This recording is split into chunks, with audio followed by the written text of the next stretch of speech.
Hey guys, welcome back to another movie review video. Today we're going to be looking at Hunger Games, a Lionsgate film released in 2012. The movie adaptation of a book written by Susan Collins. I'd like to preface this movie with these movies, when they first came out, weren't like the type of movies that I really got into. Although they were similar genre, I got more into like The Maze Runner, and I read the Maze Runner books and stuff. However, it has been like 10 years since I've seen this movie, so I thought I'd give it another chance. And honestly, I wasn't disappointed at all. Now, before we hop in, be sure to leave a like if you liked and subscribe if you want to watch more videos like this. We're almost to 100 subscribers, so I'd really appreciate it.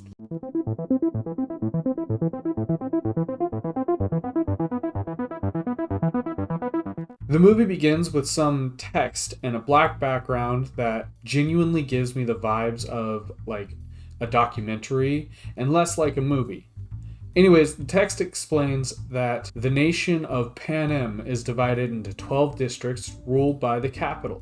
As punishment for a failed revolt, each district is forced to select two tributes, one boy and one girl of the ages of 12 to 18, to fight to the death in an annual Hunger Games, until there is only one survivor, and their entire event is televised. Seems like just from this cold opening that it's going to be kind of a sad movie. You get the tone of this dystopian world rather quickly and how hopeless these people seem to be. Also, the fact that the reaping is for literal children kind of seems eerily similar to the ages of most of the victims of like school shootings. Now, it may just be because of how frequent they are now, but I can see how this movie got a lot of attention from my peers back when this movie came out, because back then I can remember when they changed the teachings of, run and hide and try and get away from the shooter, to they changed it to fight back, grab whatever you can and throw it at the person and try and get to safety. And I remember that. But enough with my ramblings. 16-year-old Katniss Everdeen from District 12 pretty quickly sets herself up to be the final girl of this movie.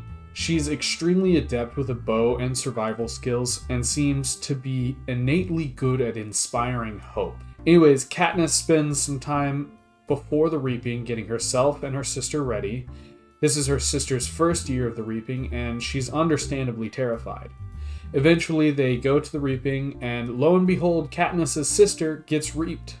Katniss volunteers to take her younger sister's place in the 74th Hunger Games, and she and a fellow tribute, Peeta Mellark, are escorted to the capital by their chaperone, Effie Trinket, and their mentor, Haymitch Abernathy, the game's only living winner from District 12. Haymitch is one of my favorite characters, and they couldn't have really chosen a better actor to portray this broken man. Haymitch stresses the importance of gaining sponsors, as they can provide potentially life-saving gifts in the game, as well as making it very clear of the potential that they are going to die. He tries to balance this art between being a dickhead and actually helping. Though I never read the books, I do know a bit of his story, and I know it's pretty fucked up how he won, and how, because he kind of exploited the game masters and the president killed his family and stuff. So I understand why he's playing this game, trying to protect them, but also not really having much hope for them, kind of a thing. While training, Katniss observes the careers Marvel, Glimmer, Cato, and Clove, volunteers from the wealthy districts of 1 and 2 who trained for the games ever since they were born, practically. Also, as a side note, Cato's actor is to this day one of my favorite actors, ever since his portrayal in The Race to Witch Mountain, all the way to him being the Viking Bjorn Ironside. It's just really like the actor. He's a good actor. During his televised interview with Caesar Flickerman, Peeta expresses his love for Katniss in a half-truth, half-trick to keep her alive. One thing that I don't think I see a lot of people give Peeta credit for is he knows how to play the game. and he knows how to play it well. Anyways, Katniss is understandably upset initially as she sees it as an attempt to attract sponsors. At the start of the game, Haymitch makes it clear to never go to the cornucopia because it is a guaranteed death sentence. So when the games begin and Katniss is done having her completely understandable panic attack, Katniss grabs some supplies placed around the cornucopia and narrowly escapes death. Half of the 24 tributes died in that initial conflict, and only 11 are still alive, including all 4 of the career tributes. Katniss tries her best to stay away from the others by doing some real big brain level shit, like hiding and sleeping in the trees. So Katniss continues running as far from the cornucopia as she possibly can, and eventually gets close to the edge of the arena, but Crane, the head game master, triggers a forest fire that drives her away from the wall and towards the career kids, where she sees that Peeta has seemingly allied himself with the career kids, and she flees up a tree. Peeta convinces the career kids to wait her out. And like I said, this guy really knows how to play, like, with people. He's able to convince these people to just kind of wait it out. You know, she can't stay up there all day, kind of a thing. The next morning, Katniss notices Rue, District 11's young female tribute, hiding in an adjacent tree. Rue draws her attention to a genetically modified venomous wasp's nest. They're called trackerjackers. And using her knife, she causes the nest to fall onto the careers below. Glimmer dies, but the others escape. Katniss becomes disoriented from the stings of genetically modified wasps, and Peeta, fucking god, I can't speak English. Peeta returns and tells her to flee. Rue helps Katniss recover, and they become friends and allies, very reminiscent to an older sister and younger sister kind of a thing. I think Rue really reminds Katniss of her younger sister a bit. Rue tells Katniss that the careers have like a supply trap, so Katniss destroys the supplies by detonating the mines around the supplies, while Rue provides a distraction. Katniss later finds and frees Rue from a different trap. Apparently they've got like Capcan on their team. Marvel, one of the career people, throws a spear that impales Rue. Katniss kills Marvel with an arrow and comforts Rue by singing to her, and she dies. Katniss then adorns her body with flowers, triggering a riot in District 11. A truly heart-wrenching scene. And honestly, this scene is becoming more and more common in the news in the real world. I won't get into politics mainly because I want my channel to be a channel of making people laugh and having fun, watching and reviewing movies that I enjoy or haven't seen before, stuff like that. But with that being said, eventually I will have to talk about that kind of stuff because politics and movies come hand in hand. They can't be really separated because a lot of movies are made as political statements. And I think this particular scene is the most like real life now, with the fact that so many people are dying at the hands of police, and it's being recorded, and it's taking people rioting and protesting and screaming for justice to be done. And to be honest, it kind of sickens me. I'm not going to get too serious here, and I think it would be best if we hop back to the movie. So, President Snow warns Crane about the unrest, and he, in a not so subtle way, basically tells him to do his job or he's gonna kill him, kind of a thing. Haymitch persuades Crane to change the rules and allow 2 winners, provided that they are from the same district, suggesting that this will pacify the public. After the announcement, Katniss finds a gravely wounded Peeta. Another announcement promises that what each survivor needs the most is at the cornucopia the next morning. Despite Peter's opposition, Katniss leaves to go get the medicine for him. When she's ambushed and eventually overpowered by Clove, who gloats about Rue's death and prepares to kill her when Thresh, District 11's male tribute, overhears and kills Clove. Now I'm going to tell you guys a little bit of a cringy story about me back when I was in 4th grade and this movie came out and stuff. For recess, me and a bunch of kids would play The Hunger Games, which is basically just free-for-all tag, but you could like make allies and stuff.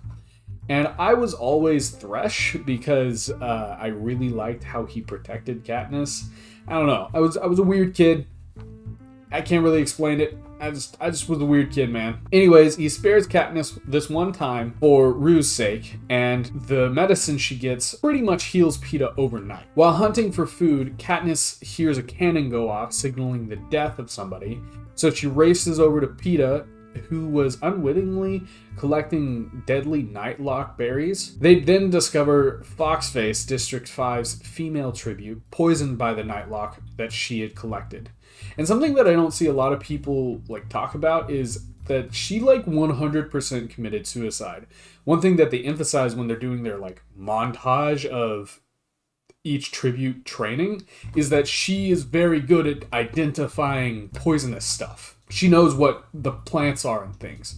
So she 100% committed suicide instead of continuing with the game. Well, after this, Crane then unleashes genetically modified beasts that kill Thresh and force Katniss, Peeta, and Cato, the last 3 survivors, to climb on top of the cornucopia roof. Cato gets Peeta into a headlock and uses him as a human shield against Katniss's bow. Peeta directs Katniss to shoot Cato in the hand, enabling Peeta to throw him into the beasts below. And Katniss shows quite a bit of mercy here and basically mercy kills him instead of him just being torn apart by these beasts. Kane then revokes the rule, changing it back to it being only one victor can win. And so Katniss and Peeta decide that they're going to eat the berries. But just before they do, Kane hastily declares them both co-victors. Afterward, Haymitch warns Katniss that she made enemies through her act of defiance, as he fully knows from his story of him basically tricking the other survivor to kill themselves and it being a direct negative thing towards his family. It actually ended up getting his family killed. He knows what he's talking about because he's been through this. The president, Mr. Snow, has Crane locked in a room with the nightlock berries, and he then considers what his next move's gonna be. And with that, it's the end of the movie, and we're gonna move on to...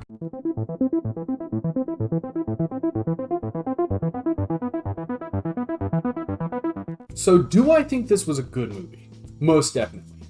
Do I think there are some pretty decent downs to this movie? Even more so. You see, there is a few things that I simply didn't enjoy about this movie, and starting with the fact that almost the entire movie is filmed by somebody jogging. There is no still shots throughout the entire movie, and I think that's great for setting the tone to a certain degree, but it's definitely overused. They could have made so many more shots impactful if they had just used the shaking for that, or if they had most of the movie, with the shaking camera, but certain shots still, it would have made those scenes hit a lot harder. But I don't know, maybe invest in a camera stabilizer, but I'm just saying. Aside from that, and how real certain parts of the movie felt, I enjoyed the movie. It's a solid 7.5 out of 10 from me. I really enjoyed the shown, not spoken side of the oppressive nature of the capital towards the districts. I also like how gritty the movie got. It's genuinely difficult to put yourself in the situations and ask yourself, honestly, if you would have the strength to survive, if you would have the strength to kill kids in order to live, kind of a thing. I also think that the acting in this movie was just top tier. Certain scenes genuinely felt difficult to watch because of how well they were acted. You could feel the pain coming from Katniss's reaction to Rue's death and things like that. I feel this movie also came out at an opportune time due to it helping start one of my favorite branches of movie history, the teen dystopian drama. I'm thinking about doing the Maze Runner movies after I finish the Hunger Games, but if you have other recommendations, I am all ears and glad to hear them. Just be sure to write them down in the comments below and I'll take a look. Also, leave a like if you liked and subscribe for more videos like this, and I'll see you guys in the next video. Peace.